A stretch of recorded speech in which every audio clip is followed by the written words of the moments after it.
श्री गुरुदेव दत्ता। अभी अभी दो पेरेंट्स अपने बच्चों के साथ आए थे। बोलते हैं, महाराज जी,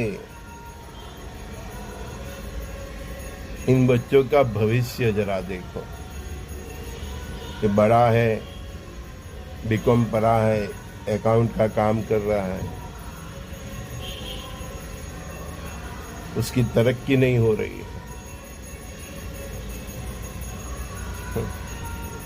दूसरा बच्चे की भी बात की। देखो,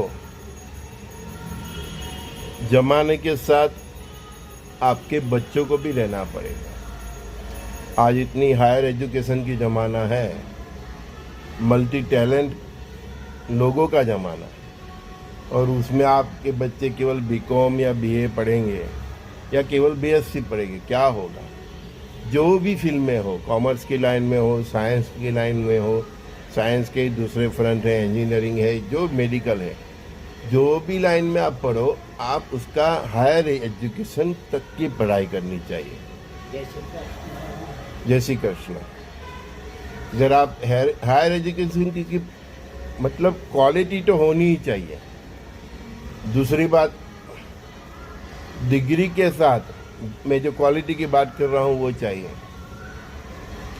हम इंजीनियर तो पढ़ लेते हैं, लेकिन वही बच्चे को प्लांट में खड़ा करें तो उसको समझ में ही नहीं आता कि मैं क्या करूँ और किधर से शुरुआत करूँ, क्योंकि इंजीनियरिंग कॉलेज में केवल थियरी और प्रैक्टिकल में तो बस राम भरोसे ही चलता है। तो हम लोग इंजीनियर भी बनाते हैं, माँ बाप तो बड़े ऐसे कॉलर करके कि हमारा बेटा इंजीनियर बन गया। नहीं, केवल इंजीनियरिंग की पढ़ाई से इंजीनियर नहीं होता है, हाथ साथ में स्किल भी चाहिए। मैं भी मैकेनिकल इंजीनियर की पढ़ाई की है, तो हमारे ज़माने में हम जब किसी मशीन का इरेक्शन करने जाते थे, इंजीनियर लोग समझ जाएंगे, तो हम इंडियंस लोग जो मशीन खड़ा करने में हमको 1 हफ्ता लगता था, वो जर्मन के इंजीनियर उसको 1 दिन 2 दिन में खड़ा कर देते। और इंजन्स में भाई डिग्री इंजीनियर है तो खड़ा रहेगा, डिप्लोमा इंजीनियर तो सुपरवाइजर बनेगा, वो केवल ऑर्डर करता रहेगा, और काम करे तो आईटीआई इंजीनियर। जर्मन इंजीनियर्स में ऐसा नहीं था, चाहे बड़ा से बड़ा इंजीनियर टॉप डिग्री वाला और छोटे से छोटा, सब साथ में मिलके काम करते। तो पढ़ाई के साथ ये क्वालिटी भी चाहिए, इक्विवेलेंट का भी भाव चाहिए। तो इसी वजह से आज जर्मनी इंजीनियरिंग में सबसे आगे। हम जर्मन कार बहुत पसंद करते हैं, तो क्या गाड़ी चलती है। पहली तो ये एक कमी मैंने बोला ना, मैं अपना अनुभव से ज़्यादा बात नहीं करता, तो मेरा खुद का अनुभव कि बड़े से बड़ा इंजीनियर से छोटे से छोटा आईटीआई फिटर कक्षा का इंजीनियर एक साथ काम करते थे। हमारे यहाँ डिग्री इंजीनियर होता है, डिप्लोमा होते हैं, वो तो साफ बन जाते हैं। तो वो पढ़ाई के साथ जो स्किल होनी चाहिए वो नहीं होती है। दूसरी बात, तो अब आप पूछेंगे कि भगवान की कृपा कहाँ पे होती है। देखो, आपके अंदर एजुकेशन पे हो, और मैंने जो अभी बताया इंजीनियर की बात है, उस प्रकार की क्वालिटी भी हो, इक्विवेलेंट का भी भाव हो, समत्व का। आपसे बड़ी डिग्री वाला आपका साहब होता है, रिस्पेक्ट होता है, लेकिन साहब भी अपने नीचे के जितने असिस्टेंट इंजीनियर फिटर है उनके साथ एक साथ बैठ के काम करे वर्कशॉप में, वो भी इतना ही काम ले जितना सबको 10-15% उसको थोड़ा दूसरे अपने असिस्टेंट और फिटर से 15-20% समझो कि उसको काम कम करना पड़े, या रिलैक्स में रहे, या अपने ऑफिस में बैठे, वो दूसरी बात है। लेकिन वो इक्विवेलेंट का भाव हो, एजुकेशन के साथ ऐसी तालीम हो, स्किल हो। तो एक उदाहरण देता हूँ कि समझो कि क्रिकेट बोर्ड के पास 10 सचिन तेंदुलकर है, सबकी क्वालिटी एक है, सभी के सभी तेंदुलकर ही है, इतने महान खिलाड़ी। अभी उसमें से एक को पसंद करना है, तो वहाँ पे फिर भगवत कृपा काम करती है। आप ये समझे कि आपकी क्वालिटी कम है, फिर भी आपको भगवत कृपा कर दे, तो जो दूसरे की क्वालिटी है उसके साथ परमात्मा बेइंसाफी नहीं करते। उस इक्विवेलेंट क्वालिटी हो, इक्विवेलेंट एजुकेशन हो, उधर आपका सिलेक्शन हो जाए तो उसको भगवान की कृपा कहते हैं। तो जो आए थे बच्चे उनको तो पहले तो यही सिखाया कि आपको हायर एजुकेशन के साथ जाना चाहिए। बीकॉम है, आप अकाउंट्स का करते हो तो अकाउंट्स का आपको प्रैक्टिकल भी नॉलेज होना चाहिए, है ना। तो इसीलिए हमारे यहाँ बोलते हैं ना कि एक्सपीरियंस वाले को ज़्यादा पगार मिलती है। तो मैं यही कहता हूँ कि थ्रू एजुकेशन क्यों आपको इस प्रकार की तालीम नहीं दी जाती है? नहीं दी जाती तो आपको लेनी चाहिए। लेकिन हम तो बीकॉम में पढ़ते हैं तो पूरा दिन क्रिकेट खेलते रहते हैं, घूमते रहते हैं, एग्ज़ाम होती है उसके 15 दिन 20 दिन पढ़ाई करते हैं, फिर बोलते हैं ग्रेजुएट हो गया, सरकार नौकरी नहीं मिलती। आपने क्या किया? आपकी क्या क्वालिफिकेशन है? आप में क्या क्वालिफिकेशन, मतलब आप केवल एजुकेशन मत देखिए, आप में क्या है कि आपको नौकरी मिले। मैंने पूरा ज़िंदगी देखा है, जिसके अंदर टैलेंट है वो कभी भूखे नहीं मरता। एक चाय वाले को भी बिजनेस मिलता है क्योंकि उसमें चाय बनाने का टैलेंट है। आप उसको छोटी नज़र से देखते हो। कोई वड़ा पाव बेचता है, चलो वड़ा पाव का टेस्ट इतना उसका अच्छा होता है कि उसका हर रोज़ का 25-30 हज़ार का वकरा होता है। मैंने ऐसे भी देखा है। और वो लारी वाले ने बाद में शॉप खोल दी, वो चाय वाला ने बाद में उसकी ब्रांड बना दी। तो आप उसको छोटा समझते हो, लेकिन उसके पास जो स्किल है उसने उसका बिजनेस बनाया, पढ़ाई भी साइड में रह गई। तो जो वर्तमान जीवन है, इलेक्ट्रिशियन होता है। तो अभी कल ही एक बात आया, चलो देखो बात से बात, कल ही एमपी से एक इंजीनियर का फ़ोन आया था। बोलते मैं गवर्नमेंट में हूँ, आईटीआई के बच्चे को पढ़ाता हूँ, 12 साल हो गए, 17-18 हज़ार पगार है मेरा। मैं क्यों, तेरे को प्रैक्टिकल नॉलेज कितना है? तुमने अपनी पढ़ाई की इंजीनियर की है और पढ़ाने में ही अपना टाइम दे दिया, तो कैसे? तो फिर गवर्नमेंट की कृपा होगी, उसके जो स्टैंडर्ड उससे इससे पगार बढ़ेंगे। इच्छा अच्छा होता कि आप कोई कंपनी में होते, आप स्किल वर्क अपना डेवलप करते, उधर जो काम कर रहे हो उसके साथ काम करते हैं, है ना। तो आप आज कहाँ होते? सूरत में हम देखते हैं कई इंजीनियर को प्राइवेट कंपनी में 80,000, 90,000, लाख, 1.5 लाख पगार मिलता है। क्यों मिलता है? उनके पास इतनी स्किल है, they are develop their skill after joining their job. ये साहबगिरी से भाई आपको कोई पैसा नहीं मिलने वाला। साहबगिरी से पैसा उसको ही मिलता है जिसका बहुत पुण्य होते हैं। तो पिछले जन्म के पुण्य होते हैं तो भगवान उसको देते रहते हैं। तो ऐसे पुण्यशाली आप है क्या? वो तो देखो आप। मैंने उसको बोल दिया कि तुमने गलत लाइन से सिलेक्ट कर दी, इसमें परमात्मा क्या किया? परमात्मा ने तो तुमको हायर एजुकेशन दे दिया, आपने एक बस आरामदायक नौकरी ढूंढ ली, पढ़ाया नहीं पढ़ाया, है ना, उसमें प्रैक्टिकल बच्चों को कराया नहीं कराया, तो क्या डेवलपमेंट होगा? आपका खुद का इतना डेवलपमेंट होना चाहिए कि आप सरकारी जॉब करते हो तब भी बड़े से बड़ी कंपनी आपको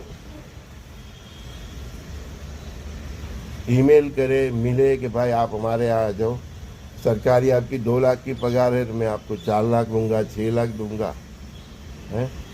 जॉब की गैर आपकी खुद की इतनी क्वालिटी होनी चाहिए। फिर सब झंडे लगाते रहते हैं, जॉब नहीं है, जॉब नहीं है। अरे आप देख लो, चाय वाला कितना कमाता है, समोसा बेचने वाला कितना कमाता है, वो खमन ढोकड़ा बनाने वाले कितना बना रहे, टिफ़िन बनाने वाले, टिफ़िन बना के बेचने वाले, सबका अपना अपना स्किल है ना। आपके पास जो स्किल है उसके ऊपर काम कीजिए ना। हाँ, मेरा जो स्किल है तो मैं आपके साथ बोल बच्चन कर रहा हूँ, है ना। कई लोग ऐसा ही कहते हैं। तो परमात्मा ने मुझे जो दिया है मैं आपके साथ शेयर करता हूँ। जो भाव दिया है, जो ज्ञान दिया है, जो अनुभव दिया है, जो भक्ति सिखाई है, जो सनातन धर्म का बेस मुझे सिखाया है, वो मैं आपके साथ शेयर करता हूँ। तो आपके पास कुछ होना चाहिए, जो है उसको शेयर कीजिए। कहीं के माँ बाप ऐसे ही थे कि इसकी बच्ची बस पढ़ लिख के डॉक्टर ही बने। तो मैंने देखा, हाँ, बच्ची से बात किया साइड पे बैठ के, तो मालूम पड़ा कि भरतनाट्यम और वो जो शास्त्रीय नृत्य होता है उसमें बहुत निपुण है। मैंने उसको देखा, उसकी वीडियो देखा, मैं कहा वाह।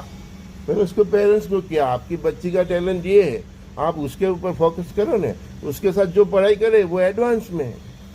तो कहीं भरतनाट्यम वाली लड़की अपने क्लासेस चलाती है, बच्चों को भरतनाट्यम सिखाती है और अच्छी कमाई करते हैं। कई बच्चे जिम करते हैं तो जिम के अखाड़ा खोल देते हैं, अच्छा पैसा कमाते हैं। फिजियोथेरापी वाले भी अच्छा पैसा कमाते हैं। आप में स्किल होना चाहिए, आपके यहाँ जो आए वो कुछ प्राप्त करे। हमने 2 डॉक्टर को देखा था सामने सामने मेडिकल, मेरा जो बचपन का MBBS डॉक्टर था, एक डॉक्टर मैं जिसके यहाँ जाता था उसके यहाँ इतनी गिरदी रहती थी कि हमको आधा पौना घंटा बैठना पड़ता था, और उसके ही सामने वो ही पढ़ाई वाला डॉक्टर वो चना खा रहा था। क्यों?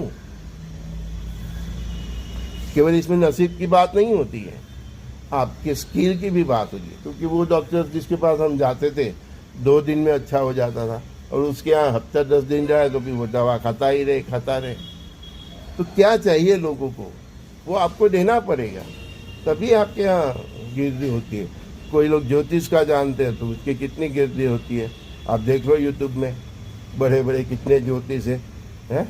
फ़ोन पे बात करने के 5,000 10,000 लेते हैं, मीटिंग के 2.5 लाख लेते हैं। मुझे किसी ने भेजा था कि ये ज्योतिष तो इतना लेते हैं, इतना, आप तो सब मफत में सेवा करते। मैं को भाई मैं गुरु परंपरा से हूँ, जो आए मिले बात करे समझे, जो गुरु दक्षिणा दे जाए हम लेते हैं, क्योंकि हमारी गुरु परंपरा है। तो हमारी बात अलग है, लेकिन मतलब आपके अंदर कोई स्किल हो तो भाई फिर कोई दिक्कत ही नहीं। हाँ, कई बच्चे स्कूटर उसका मैकेनिकल का गैरेज खोल देते हैं, स्किल है भाई, इसके यहाँ स्कूटर बनाओ, कुछ देखने का ही नहीं। मेरी गाड़ी जहाँ मैं मेंटेनेंस कराता हूँ, मैकेनिकल हब, हाँ, मास्टर है, गाड़ी दे दिया फिर कुछ देखना ही नहीं, जो भी उसमें कमी है कंप्लीट करके ही देगा। ऐसा नहीं कि इतना बोला उतना ही करे। फोन आ जाएगा, संजय भाई देखो इसमें इतना करना पड़ेगा, और जो भी करेगा उसका वीडियो रिकॉर्डिंग भी भेजेगा। कोई पार्ट्स बदलेगा तो वो भी पूरा वीडियो भेजेगा, देखो ये मैंने नया डाला, ये पुराना निकाला। इतनी ईमानदारी से और क्वालिटी से काम करने वाले भी हैं, तो उसको फिर ज्योतिष के पास जाना नहीं पड़ता। हाँ, दशा विशा सबकी आती है, अच्छे टैलेंट वाले भी आते हैं। सचिन तेंदुलकर डॉन बैट्समैन भी अपनी लास्ट मैच में कितने में आउट हो गया, तो समय खराब अच्छा सभी का आता है। वेस्ट इंडीज फाइनल में इंडिया के सामने हार गया, 183 भी नहीं बना पाए।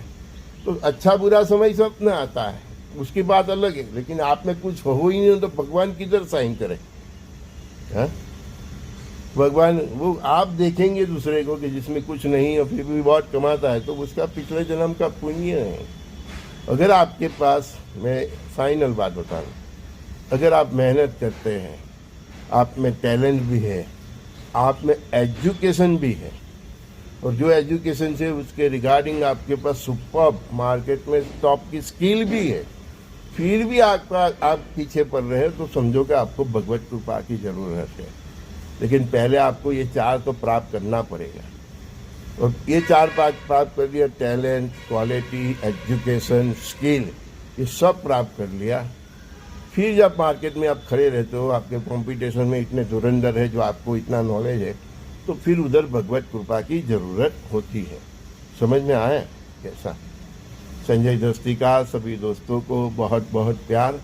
थोड़ा समझिए, बिना समझे सब ज्योतिष के पास चले जाएंगे, वो तो क्या करेगा? हाँ, शनि खराब है, राहु खराब है, केतु खराब है, मंगल खराब है, चंद्रमा खराब है, अरे इसको ग्रहण दोष है, इसको चांडाल दोष है, इसको पितृ दोष है?